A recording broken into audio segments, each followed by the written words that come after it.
karena mengelola dana desa dan berbagai program sentral lainnya. Pemerintah ternyata telah menganggarkan dana sebesar 70 triliun pada tahun 2023, APBN 2023. Berdasarkan data Menteri Keuangan, jumlah tersebut meningkat 3,0% dibandingkan dengan Outlook 2022 sebesar 67,9%. Jumlah dana desa dianggarkan tersebut setara dengan 2,28%, artinya target belanjanya sekitar 3,061 triliun.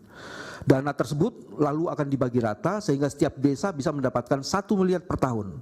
Selain mengelola dana desa, pemerintah desa juga mengelola beberapa program dari pemerintah pusat seperti Kartu Sehat, Kartu Keluarga Sehat, Program Keluarga Harapan, dan lain-lainnya. Terus ada juga pelanggaran atas netralitas di atas juga dipertegas dengan beberapa bukti di lapangan. Majelis, ini ada peta yang juga menurut saya menarik. Ini peta ini adalah peta organisasi kepala desa yang tidak netral. Itu di situ ada yang di di DPP PPDI Sumatera Selatan, itu ini contoh saja ya. Cukup merata semuanya, 10 desa, jumlah pemilihnya sekian. PAB PDSI Jawa Barat, jumlah anggota sekian, jumlah pemilihnya sekian banyak. Begitupun di Jawa Tengah, begitupun di Sulawesi Selatan. Jadi ada begitu banyak. Sementara itu semuanya ini, kepala desa ini nanti berkaitan dengan bantuan sosial dan lain-lainnya. Waktunya masih 30 menit lagi. Ya, setelah bagian saya nanti gantian ya. Ini bagian. Ya, oke. Majelis yang kami muliakan. Intervensi ke Mahkamah Konstitusi. Patut diduga ada menteri yang secara sengaja melakukan intervensi kepada Ketua Mahkamah Konstitusi Anwar Usman pada saat memeriksa perkara nomor 90 tahun 2023. Inilah yang merupakan awal dari adanya pelanggaran terhadap prinsip-prinsip konstitusi yang secara nyata diperlihatkan tidak hanya oleh Presiden, namun juga lembaga penegak hukum lainnya. Presiden kabulnya putusan MK nomor 90 tersebut di atas membuat mahkamah marwahnya tercoreng. Karena pelanggaran etik yang dilakukan oleh Ketua Mahkamah Konstitusi tidak pernah terjadi di seluruh mahkamah konstitusi lainnya di seluruh dunia. Dan itu merupakan pelanggaran yang syarat dengan konflik of interest.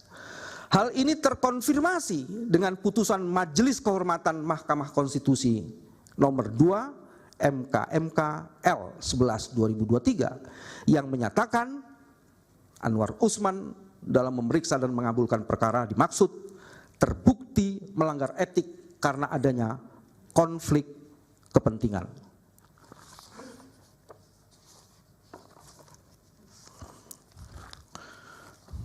Sebentar majelis. Ada tulisan yang sudah saya siapkan. Oke, saya lanjutkan saja. Ini yang penting bagian ini majelis soal penyalahgunaan bansos. Mohon peta soal bansosnya disiapkan. Penyalahgunaan bansos dengan melanggar Undang-Undang APBN dan dampaknya bagi perolehan suara pasangan calon. Pelaksanaan Pilpres 2024 juga diwarnai kecurangan dalam skala yang masif yang melanggar konstitusional, yang melanggar prinsip-prinsip konstitusional, yaitu prinsip-prinsip konstitusi, yaitu pemilu yang jujur dan adil. Terbukti dari kebijakan Presiden mempermainkan anggaran negara untuk menggelontorkan bansos secara jor-joran dengan, dalam tanda petik, membeli suara pemilih bagi kepentingan elektoral pasangan 02 yang notabene adalah anaknya sendiri, dalam hal ini wakil presiden, calon wakil presiden. Kebijakan ini dalam prakteknya melibatkan struktur pemerintahan dari atas sampai ke bawah.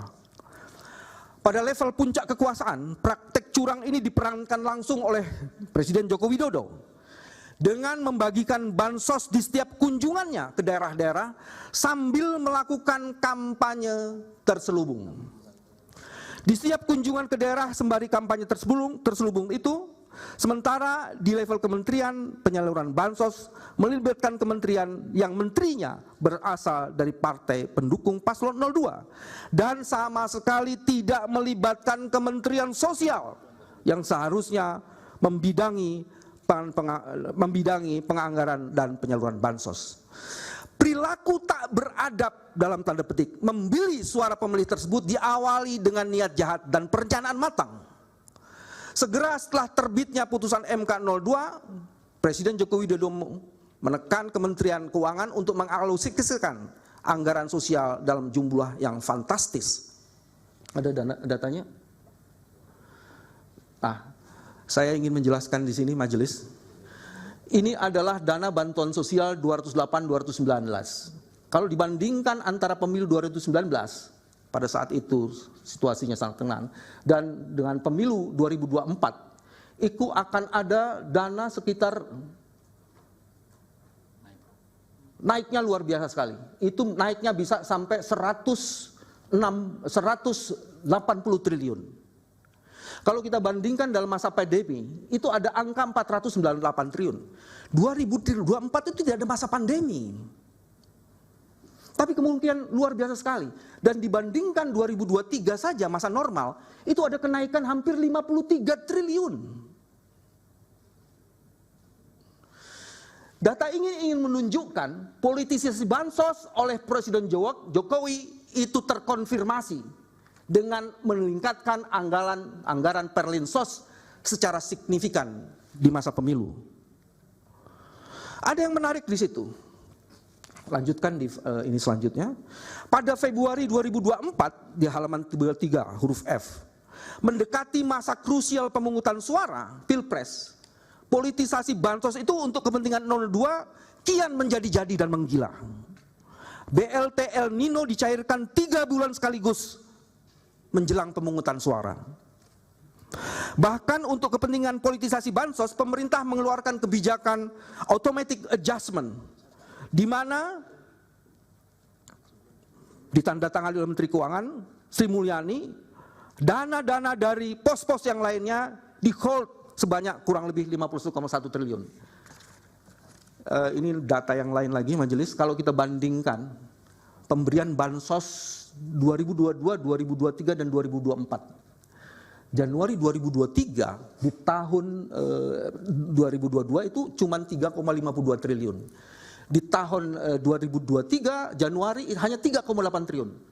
Fantastis dan incredible-nya di tahun 2024 12,45 triliun. Apa yang menjadi dasar itu?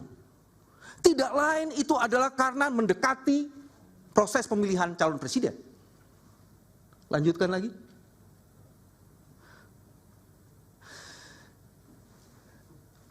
Ada peneliti yang membuat penelitian sangat baik yang berkaitan dengan pork barrel politics. Penyelenggara ini dibuat oleh Arujo 2021 penelitiannya, ditulisnya, penyalahgunaan sumber daya negara oleh politisi seperti bansos dan dalam hal ini presiden serta BLT itu ternyata digunakan meraup suara dalam pemilu. Dan ini terbukti efektif di 5 negara termasuk Indonesia. Ini adalah studi. Dari sini bisa kelihatan sekali penerimaan bansos itu. Jadi seluruh penerimaan bansos itu ternyata kalau dikonfirmasi dan di overlay dengan perolehan suara calon akan terbukti di sini. Dan ini dibenarkan oleh survei. Jadi ada survei di Indonesia yang membenarkan seperti ini. Penerimaan bansos sebanyak 69% itu ternyata mereka yang memilih Prabowo Gibran. Ini faktanya. Ada ini lain? Ini juga menarik, majelis.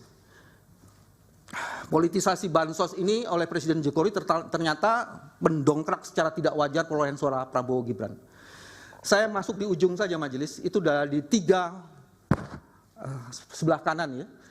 Agustus 2023 itu majelis. Pertama ada putusan MK, dilanjutkan kemudian ada Pak Jokowi menyatakan kampanye secara aktif dan bagi-bagi bansos. Kemudian di Desember 2023, tadi di Agustus 2023, itu statement Pak Jokowi, Presiden boleh kampanye dan memihak. Dan kalau kemudian itu diterjemahkan, ditambah lagi dengan guyuran bansos 490 triliun, Bapak Presiden, Majelis Hakim bisa melihat angka itu tiba-tiba melonjak dari Agustus 2023 di Desember 2003 dan Februari 2023. Itu angkanya hampir 20%, 19 sekian persen di 2024. Jadi apalagi kalau bukan intervensi bansos dan mengkooptasi integritas dari penyelenggara negara. Dan yang paling menarik, ini khusus untuk Bawaslu, ini juga menarik, tapi sebelum itu saya tambah lagi. Ini ada di halaman 34, survei LSI. Ini yang tadi disebutkan adalah, ini surveinya LSI ini. Menurut survei LSI, 69,3% penerima bansos mendukung Prabowo Gibran. Dan total penerima bansosnya ada 51 juta penerima. Ini survei. Kalau kita meyakini survei quick count, harusnya yakin juga dengan ini. Pemohon menemukan politisasi bansos itu juga terjadi di berbagai daerah. Ini ada sekitar 7. Saya mau sebut dari nomor 7 aja. Pembagian bansos di DKI Jakarta dengan tas berwarna identitas paslon. Saya tidak tahu di mana ada Bawaslu. Terdapat bansos berupa beras yang memuat calon wakil presiden dan calon wakil presiden. Terus kemudian di Gianyar, Bali, ketika Pak Jokowi membagikan bansos yang diwarnai insiden pencopotan baliho Ganjar Mahfud serta bendera Partai PDIP di sekitar lokasi penyerahan. Dan yang paling penting itu di bagian poin 1 Majelis I. Pembagian bansos dilakukan secara langsung oleh Presiden Jokowi dan para menterinya, para menteri pengusung Prabowo Gibran di banyak wilayah tanpa melibatkan Kementerian Sosial, baik penyalurannya maupun data yang digunakan. Penerima bansos seharusnya mengacu pada data Kementerian Koordinator Perekonomian yang diulangi. Penerima bansos mengacu pada data Kementerian Koordinator Perekonomian yang dipimpin oleh Pak Erlangga Hartarto yang mendukung Prabowo. Selain itu, pemberian bantuan pangan juga tidak mengacu data Kementerian Sosial, tetapi data persasaran percepatan penghapusan kemiskinan di wilayah koordinasi yang menterinya atau kementeriannya adalah bagian dari orang-orang yang mendukung kelompok 02. Ada data lain, Majelis, ini juga data yang menurut saya menarik, nanti kami akan berikan. Dampak perolehan suara itu pada daerah-daerah yang tadi ada peta sebelumnya, Pak Jokowi pergi ke berbagai daerah, dan dalam kepergiannya itu 3 hal dilakukannya. Pemberian bansos, mengkonsolidasi aparat, dan kemudian juga melibatkan banyak aparat kepala desa. Coba lihat di sini.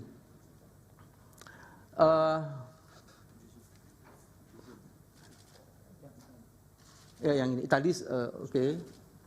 Tadi saya sudah jelaskan, saya jelaskan lagi. Coba saya mau cari data yang ini saja. Yang 45% Gianyar. Ini basis dari Pak Prabowo tahun 2014. Itu perolehan suaranya di Gianyar, itu nomor 2 dari Mentawai, itu 22%. Di tahun 2019 hanya 3%. Tapi kemudian di tahun 2024 49%. How come? Jelaskan. Kalau tidak ada kecurangan melalui bansos, tidak akan mungkin terjadi angka seperti ini. Apakah ini ya hasil yang mau dipakai sebagai proses untuk memeriksa perkara seperti ini? Nah, ini yang menarik. Ada lagi data yang lain? Dilanjutkan. Yang ini. Nah, ini adalah hasil survei dari Litbang Kompas yang kami sertakan. Yang di situ memperlihatkan ada politisasi bansos oleh Presiden Jokowi. Sehingga kemudian bansosnya Jokowi. Jadi ada 7,8 juta pemilih mengaku saat diberi bansos dan disampaikan bansosnya dari Pak Jokowi. Dari survei ini mengkonfirmasi itu.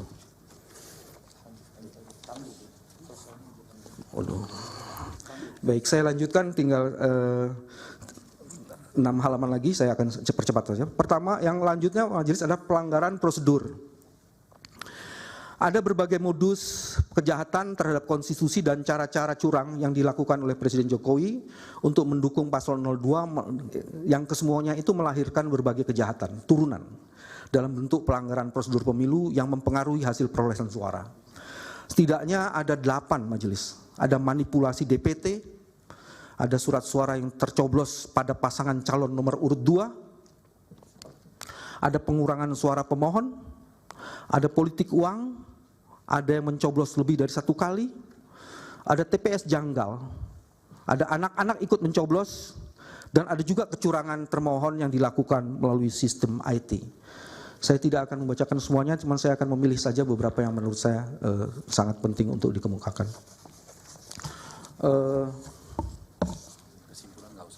Oke.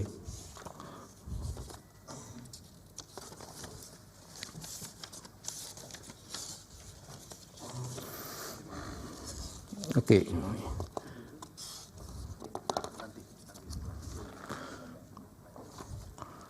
Saya bisa dikasih dokumen lainnya kalau di sini ada yang hilang.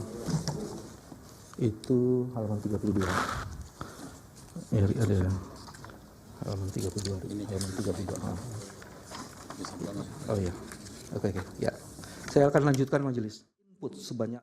Langsung pembacaan gugatan dari kuasa hukum tim 01 atau Anies Baswedan Muhaimin Iskandar.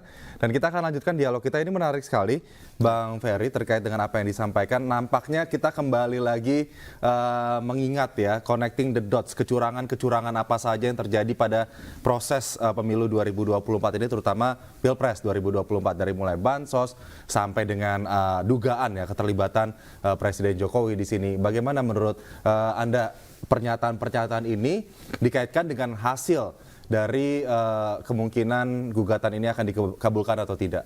Ya, tadi yang menarik adalah penguraian angka-angka melalui data-data yang menurut saya sangat signifikan untuk mengubah hasil.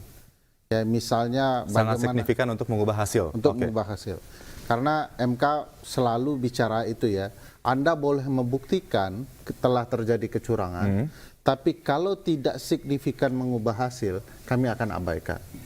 Jadi harus ditampilkan seberapa luar biasa kecurangan, mempengaruhi hasil atau tidak. Nah, itu tergambar tadi dari penjelasan. Dari peta-peta yang disampaikan, kemudian dari grafik-grafik yang disampaikan juga, pengaruh terkait dengan dana bansos, pengaruh kunjungan kerja Presiden ke beberapa wilayah, kemudian membagikan bansos dan lain-lain, begitu Bang? Iya, dan kalau dilihat yang menarik itu kan dipadu-padankan dengan hasil pemilu. Misalnya tadi Mas BW menjelaskan, datanya kayaknya dari Dirty Food dan Temis Indonesia ya, hasil penelitian, bagaimana sebaran PJ Gubernur mempengaruhi upaya mencurangi pemilu. Nah, waktu itu penelitian kan belum ke hasil. Nah, sekarang dirangkaikan dengan hasil, bahwa ternyata penempatan PJ Gubernur itu sangat signifikan memenangkan calon 02. Angkanya di atas 60% yang luar biasa. Dan angka-angka itu menurut saya memastikan dalil memang penempatan pejabat gubernur itu akan sangat menentukan kecurangan bisa dilakukan dengan lancar lah ya. Oke, Bang Ferry, mungkin ini masyarakat masih banyak yang belum mengerti kaitannya dengan penempatan PJ Gubernur. Artinya, pada saat penempatan PJ Gubernur di suatu wilayah provinsi, kabupaten kota tertentu begitu, ini quote-unquote ada deal-dealan antara penyelenggara negara dengan penunjukan tersebut untuk kemudian menggolkan salah satu paslon di pemilu 2024. Iya, Presiden punya kuasa penuh melalui Menteri Dalam Negeri untuk menentukan penjabat kepala daerah, baik itu gubernur maupun bupati wali kota. Dan tugas mereka, kalau dibaca di data penelitian kita, untuk memastikan kemenangan capres tertentu.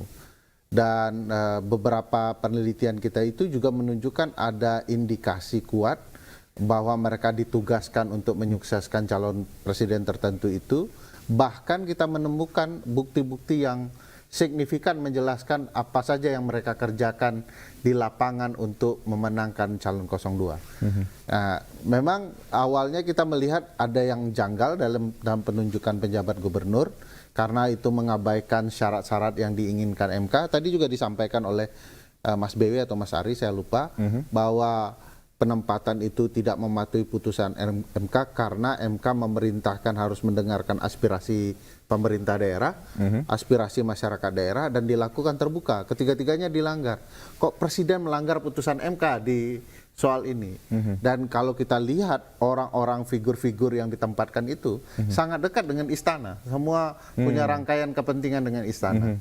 Nah, begitu Tadi ada, juga disebutkan ya oleh Pak BW. ya, begitu ada peristiwa, ada bukti yang menunjukkan mereka berkampanye, bahkan itu belum masa kampanye dan mereka dilarang untuk ikut berkampanye, malah menyebutkan kepada publik harus memilih 02. Nah, itu kita mulai memetakan komposisi mereka. Dan saya lihat ada perkembangan ya dari peta yang kita sudah lakukan, ternyata kubu kuasa hukum 01 sudah merelasikannya dengan hasil pemilu. Oke. Dan itu ternyata tadi bicara connecting the dot ya, itu bertemulah dot kebenaran itu. Kebenaran data penelitian, fakta di lapangan, dan hasil pemilu. Jadi sebetulnya kalau kita melihat dengan mata terbuka saja begitu, dots-dots tersebut ini sudah bisa membuktikan bahwa memang kecurangan itu nyata begitu menurut Anda? Ya, dan itu yang paling menarik kan kubu 02 selama ini mengatakan permohonan 01 dan 03 itu tidak ada angkanya. Kalau kita dengarkan apa yang mereka sampaikan itu sudah membahas angka-angka. Benar-benar. Bang Ferry, ini menarik ya. Kalau kita bicara soal dots-dots tersebut yang benar-benar bisa dilihat begitu. Apakah Anda melihat sekarang komposisi hakim konstitusi yang ada di MK begitu juga bisa melihat hal itu dengan lebih terang dengan adanya data yang disebutkan oleh Timnas 01? Ya, mestinya majelis hakim melihat ini ada berbagai kejanggalan yang sudah disampaikan dalam penelitian politik maupun hukum tata negara soal kepemiluan, juga menjelaskan bahwa apa yang terjadi itu adalah bagian dari praktik kecurangan. Mestinya ya MK terbuka kemudian memeriksa lebih aktif ya, karena sifat hakim MK itu kan aktif, bukan pasif. Dia tidak sekedar melihat apa yang terjadi di antara para pihak, mereka juga bahkan bisa mencari alat bukti, memastikan ahli, saksi yang menurut mereka bisa menambah keyakinan mereka apa yang terjadi dalam perkara ini. Jadi mudah-mudahan ya dengan dipaparkan seterang benerang begini, hakim konstitusi terbuka hatinya ya, dan tentu menambah keberanian untuk memperbaiki proses penyelenggaraan pemilu yang bermasalah. Oke, kalau melihat ya Bang Ferry bagaimana putusan pada saat itu penetapan batas usia capres-cawapres dari 40 jadi ke 35 atau pernah menduduki kursi kepala daerah, gubernur atau wali kota begitu. Pada saat itu kan hakim konstitusi correct me if I'm wrong, tapi memang ada yang dissenting opinion, ada yang occurring opinion. Pada saat yang occurring opinion, kemudian pendapat itu dianggap sebagai pendapat yang menyetujui atau menggolkan. Begitu. Apakah ini kemudian jika sekarang memang Anwar Usman paman ya dari Gibran sudah tidak ada lagi dalam persidangan, begitu. Tapi kalau melihat komposisi hakim yang ada pada saat ini, menurut Anda bagaimana yang akan terjadi nanti di persidangan? Ya, putusan 90 itu sendiri sebenarnya janggal ya, karena 4 orang menolak konsep penurunan usia, 3 orang memperbolehkan siapa saja maju menjadi calon presiden atau calon wakil presiden sepanjang berpengalaman menjadi pimpinan baik dalam pemilu legislatif maupun pemilu eksekutif di daerah. 2 orang hanya memperbolehkan gubernur. Jadi kalau dilihat komposisinya 4-3-2, semestinya 4 dominan. Dan putusan 4 inilah yang harus dipatuhi, alias Gibran tidak bisa maju. Ya.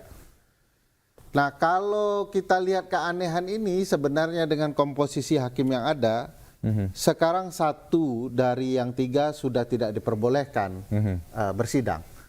Kalaupun yang 2 ini dipaksakan digabungkan dengan 2 yang tersisa, ini komposisinya 4-4. Oke.